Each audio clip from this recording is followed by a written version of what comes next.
नमस्कार मित्रांनो, स्वागत आहे आपल्या लक्षवेधी ज्ञान यूट्यूब चॅनलवरती. आपल्या चॅनलवरती आपण सरकारच्या विविध योजनांचा परिचय करून घेत असतो आणि त्या योजना शेतकऱ्यांच्या संदर्भामध्ये असतात. दिव्यांग व्यक्ती असतील, महिला बचत गट असतील, कर्मचारी असतील, विद्यार्थी असतील, या सर्व लोकांच्या संदर्भामध्ये विविध अशा योजनांचा परिचय आपण आपल्या यूट्यूब चॅनलच्या माध्यमातून देत असतो. त्याचप्रमाणे आज या ठिकाणी महाराष्ट्रातील सर्वसामान्य लोकांसाठी अत्यंत महत्त्वाची योजना तुमच्यासमोर घेऊन आलोय. त्यासाठी व्हिडिओ शेवटपर्यंत पाहणं. आपल्या चॅनलवरती जर तुम्ही नवीन असाल तर प्रथमतः आपल्या चॅनलला सबस्क्राईब करा. मित्रांनो, या योजनेमध्ये ऑनलाईन प्रक्रियेद्वारे अर्ज करता येणार आहे. या योजनेचा फायदा नेमका महाराष्ट्रातील कोणत्या लोकांना होणार आहे, अप्लाय कसं करायचं, या सर्व गोष्टीची माहिती आपण इथे घेऊया. सगळ्यात महत्वाचं, केंद्र सरकारच्या NLM उद्यमी मित्र या वेबसाईटवरती तुम्हाला जायचंय आणि तेथे क्लिक करून तुमचा मोबाईल नंबर आणि ईमेल आयडी आणि नवीन खाते तयार करायचं. ईमेल आयडी आणि पासवर्ड लॉग इन केल्यानंतर ॲनिमल हजबंड्री विभागामार्फत डॉंकी, हॉर्स, मूळ आणि कॅमल श्रेणी आपल्याला निवडायचे. तसेच अर्जात तुमची वैयक्तिक माहिती, जागेचा पत्ता, बँक तपशील सर्व गोष्टी भरायचे. सर्व कागदपत्रे DPR योग्य फॉर्मॅटमध्ये अपलोड करायचे आणि माहितीची खात्री करून अर्ज तुम्हाला सबमिट करायचे आणि तुम्हाला त्याच्यानंतर जो काही ॲप्लिकेशन ID भेटणार आहे ते आपल्याला जपून ठेवायचे. आता ही जी प्रोसेस सांगितली, या प्रोसेसमधून तुमच्या लक्षामध्ये काहीच गोष्टी आल्या नसतील तर तुम्हाला पशुधन योजनेअंतर्गत 50 लाख रुपयाचं अनुदान जर उचलायचं असेल तर कुठल्याही तुमच्या गावातील, तुमच्या गावाशेजारील CSC सेंटरवरती जायचंय आणि त्या ठिकाणी तुम्हाला जी काही ही ॲनिमल हजबंड्री योजना सांगितली त्या योजनेबद्दल अप्लाय करायचंय. आता सगळ्यात महत्वाचं, ही योजना जर तुम्हाला घ्यायचं असेल तर कोणकोणत्या प्रकारची कागदपत्र लागणार, ओळख काय असणार? बघा, सगळ्यात महत्वाचं ओळख आणि पत्त्याचा पुरावा म्हणून आधार कार्ड, पॅन कार्ड आणि रहिवासी दाखला किंवा वीज बिल तुम्हाला सादर करायचंय. त्याचबरोबर जमिनीची कागदपत्रे 7/12 उतारा, 8 उतारा, जमीन असल्यास किंवा 10 वर्षाचे भाडे करारावर जर तुम्ही जमीन घेतलेली असेल तर त्याचं ॲग्रीमेंट तुम्हाला या ठिकाणी लागणार आहे. आता प्रकल्प अहवाल, DPR, व्यवसायाचा तपशील आराखडा, खर्च, उत्पन्न आणि नियोजित आराखडा या सर्व गोष्टी तुम्हाला पशुधन योजना, ॲनिमल हजबंड्री या योजनेखाली काम करायचंय.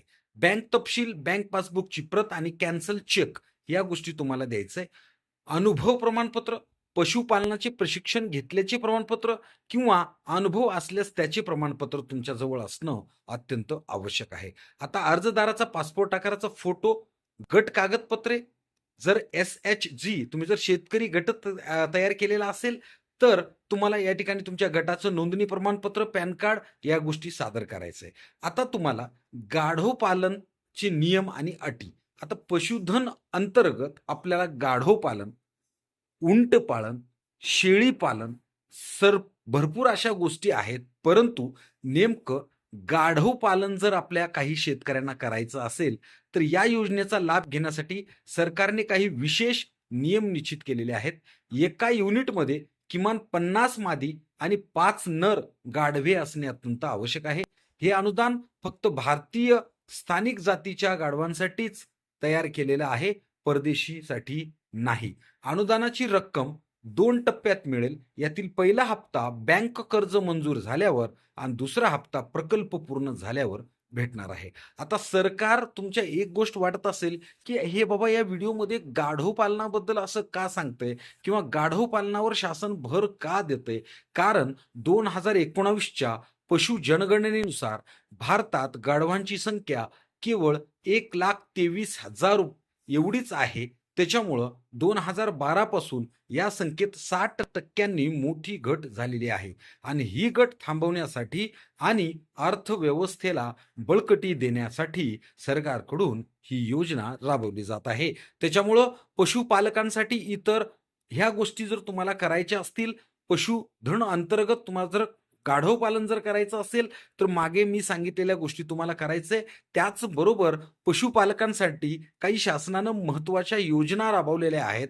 त्याच्यामध्ये पशुधन किसान क्रेडिट कार्ड, ज्याप्रमाणे शेतीचं KCC मिळते तसेच आता पशुपालकांसाठी क्रेडिट कार्डची सुविधा सुद्धा उपलब्ध केली आहे. याच्यामध्ये गाय, म्हैस, शेळी किंवा मेंढी पालनासाठी कोणत्याही हमीशिवाय ₹1,60,000 पर्यंतचं कर्ज मिळू शकते. वेळेवर परतफेड केल्यानंतर व्याजात 3% सवलत सुद्धा दिली जाणार आहे.